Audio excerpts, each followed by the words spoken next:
Good morning, everyone. Welcome to the Macro Snapshot. We are Tuesday, December the 9th, 2025, recording this in the morning.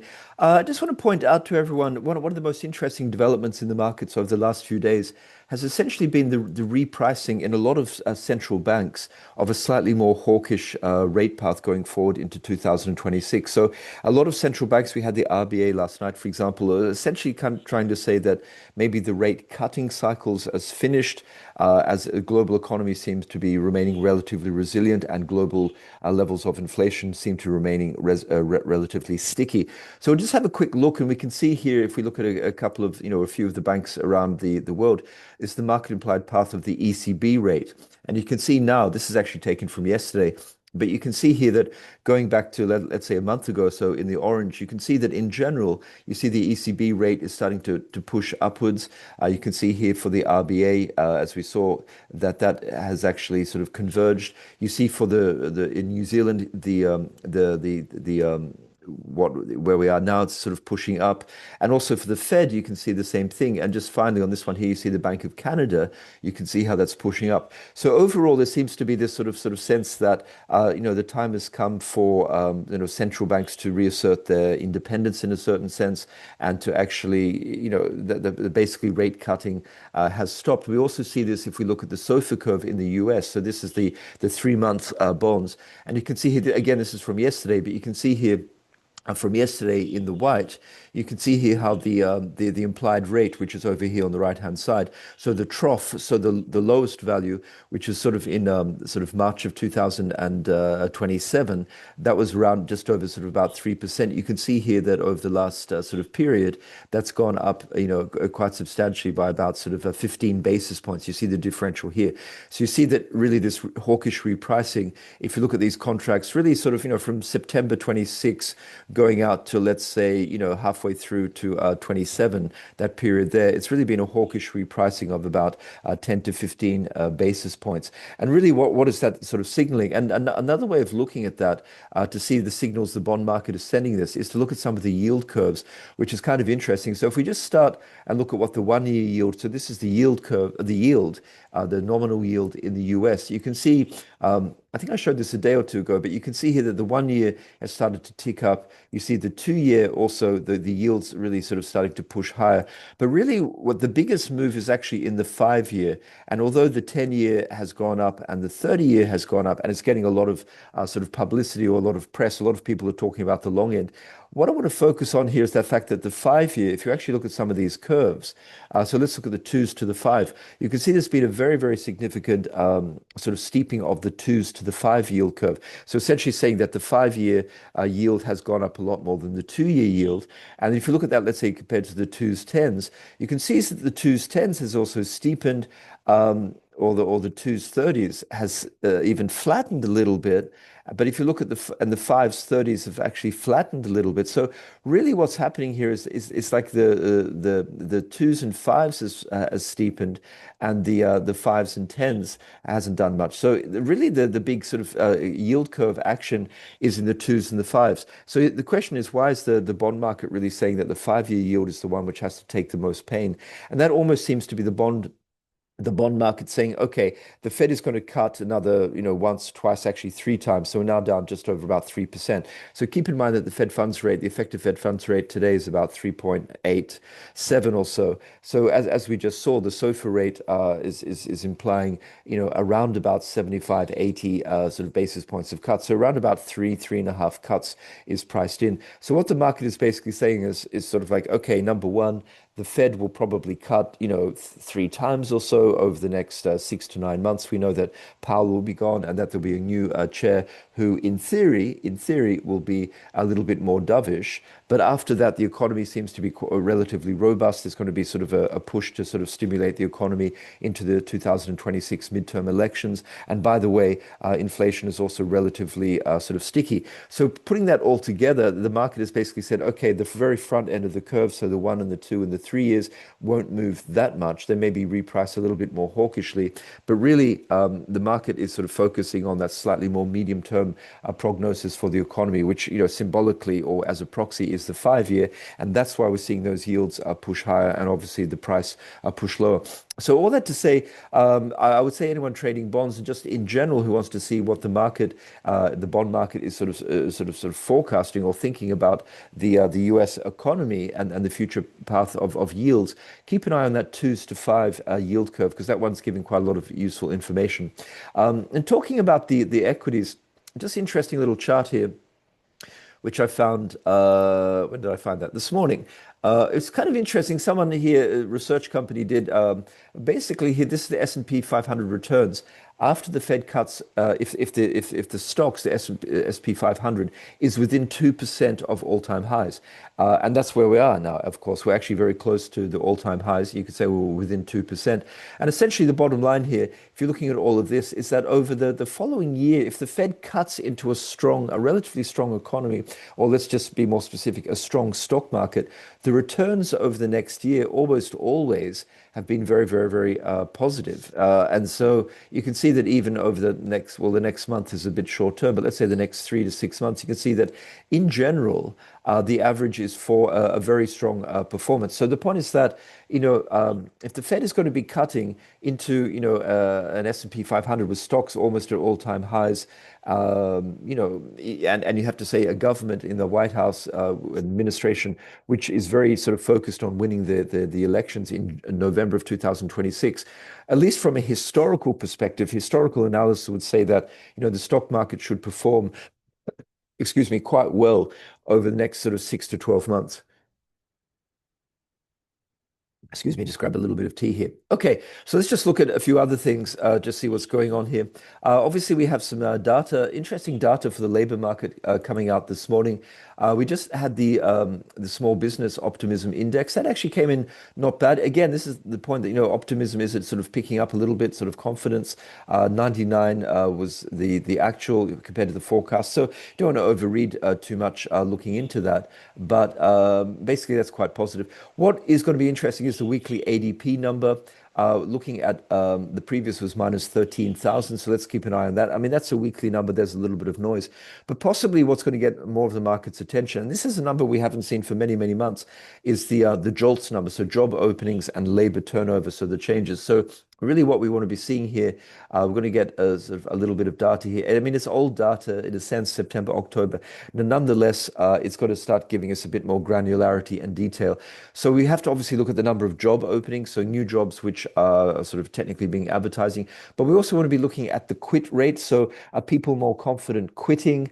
And normally, the more people are quitting voluntarily, that indicates a stronger labor market. If people are hesitant to quit and are nervous about the labor market, that is also another indication. So that's going to be quite important here. But of course, obviously, we have the Fed tomorrow, the FOMC decision, so that will take precedence. And we can see that in the various sort of markets that, a lot of the markets are fairly calm here.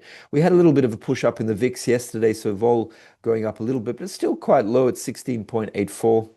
We had a bit of a sell-off yesterday in some of the stock markets, but yeah, when you say sell-off, we're talking, by the end of the day at 4 p.m., down 30 basis points or so. You can see a very kind of strange stock market here, extremely low realized volatility here, just trading within a 30, 40 basis point band from the open to the close here. And again, probably just waiting for the direction of the Fed. I'll have something more to say about that either today or early tomorrow with a preview.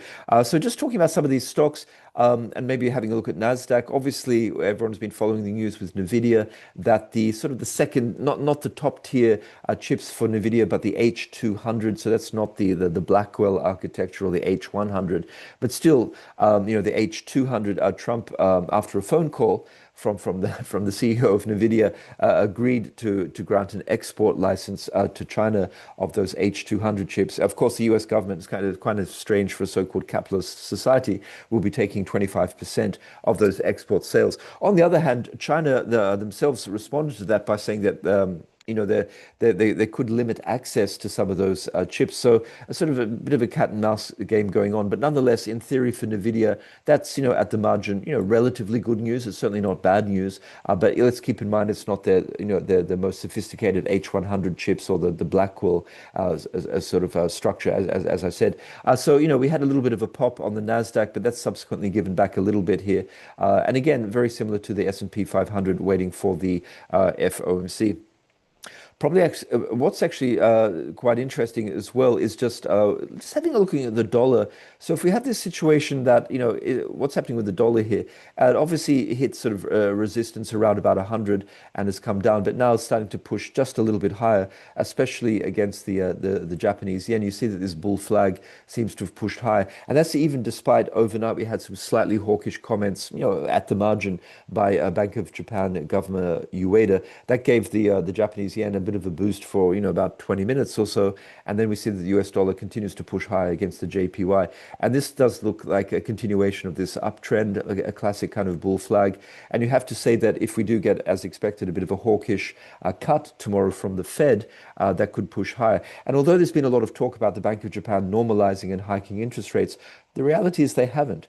Having said that, as we just saw at the beginning of the video, if we start to see central banks around the developed world, stopping cuts, and we do see the Fed continuing to cut, and we do see some other central banks starting to, at least be on pause or hike. Of course, we could start to see some differentials in the monetary policy play out in 2026. So it's going to be interesting to see. Just getting back to the dollar index, if the dollar, if this can actually sort of maintain any sort of strength, or whether it actually drifts lower in 2026. One central bank did have a decision last night. We have the Reserve Bank of Australia. Now, they did nothing. It was unchanged, but that was expected. So they're at 3.6%. As we saw at the graph at the beginning of the chart, which I showed you yesterday, basically now for the cash rate, that's not expected to be lowered at all in 2026. So Governor Bullock in her press conference, and in quote, said that more rate cuts are probably not needed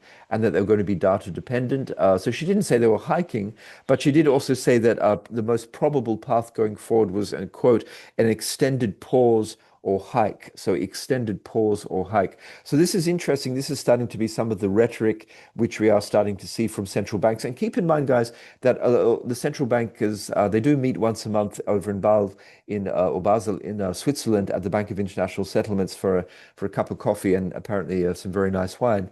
So they are talking, and so it could be here that the sentiment and some of the communication vibes going forward into the first quarter of 2026 is going to be for sort of a pause. And we saw that from Schlegel yesterday for the ECB, who was relatively hawkish. We've seen this from the RBA. Also, what's quite interesting, even getting back to the Federal Reserve, keep in mind that someone like Kevin Hassett, who is quite possibly going to be Trump's nomination. Interesting yesterday that he said that they're going to be data dependent, and he did favor a cut, but the inflation was still their main mandate. So even at the Fed, even people closer to Trump, you've got people like Stephen Miran saying that he would go along with a 25 basis point cut, no longer talking about a 50. The point being is the following. I believe that what's happening is that even within the Trump administration, a lot of people, maybe Scott Bessent at the Treasury, is whispering into Trump's ear and saying, hey, this affordability crisis is a problem. We have to combat inflation. I know, Mr. President, that you want much lower interest rates, but if we don't have lower inflation and lower cost of living, and if we don't fight actively the so-called affordability crisis, we, the Republicans, are going to lose the elections in November, and all of your dreams to do X, Y, and Z are not going to come to fruition. So the point I'm trying to make is that even within Trump's sort of inner circle, so to speak, the talk is no longer so much of cutting, slashing interest rates down to 1%.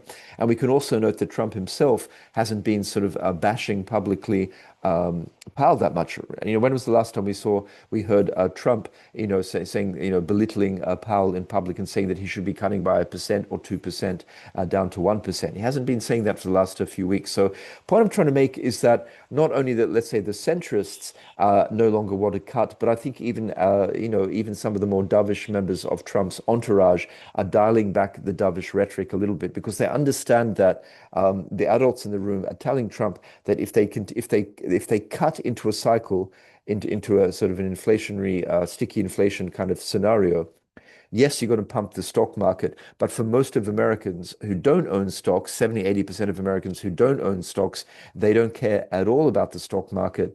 And so Main Street will actually cause them to lose the election. So that's a pretty interesting one here. Anyway, getting back to the Aussie dollar, that's looking quite strong here. It looks as though against the US dollar, that wants to maybe retest the 67 level. If we also look at the Aussie dollar against other currencies, for example, you see pushing much higher against the Japanese yen. I mean, just really ripping higher.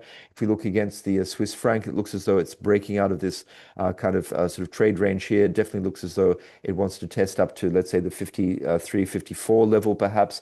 If we look at it against CAD, not doing so well because CAD itself has been having a bit of a comeback against the US dollar. But let's finally just have a quick look at the Aussie dollar versus the New Zealand dollar.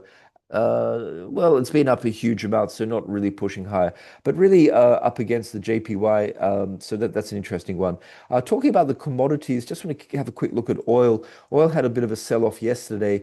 Again, there's a lot of stuff going around, sort of reports, Twitter, commentary about the super glut. GLUT, the super glut coming in 2026.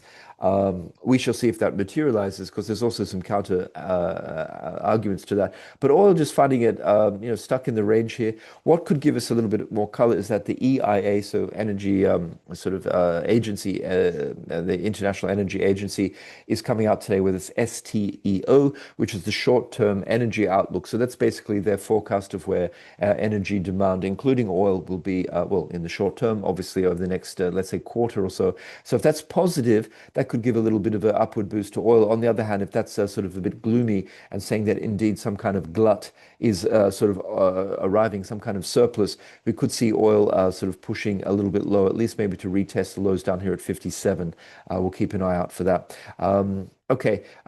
Just the final thing I wanted to say, guys, here, just getting back to the yields and how the market is pricing it. I forgot. I just want to look at one of the butterflies. Interesting to look at the butterfly for the twos, fives, and the 30, which I have here somewhere, which is this one here. And you can see here, so what is this telling us? This is basically saying if you go long the yield, which is sort of basically saying the yields would go up on the 5-year versus short the 2 and the 10-year yield. This is essentially trying to look at the differential of the relative performance of the 5-year yields to the 2s and the 10s. And you can see that over the last 5 or 6 trading session here, the 5-year yield has actually vastly outperformed the 2s and the 10s. So when I say outperformed, I mean the yields have gone up a lot more, which of course means the price has gone down a lot more. So keep an eye if you want on that butterfly just to see here the relative performance of the 5-year yields. Another way of looking at is also look at the 5s against the 2s, not and the 10s, but on the 30s. You can see that's also completely outperformed. So again, this is really telling us here that the 5-year yield is the one which is ripping higher. And what is that telling us compared to the other ones? And that's telling us that really the markets are pricing in for a robust economy and maybe relatively strong inflation over the maybe not even the super short term, but over the next 2, 3, 4 years, kind of the medium term. So that's an interesting one.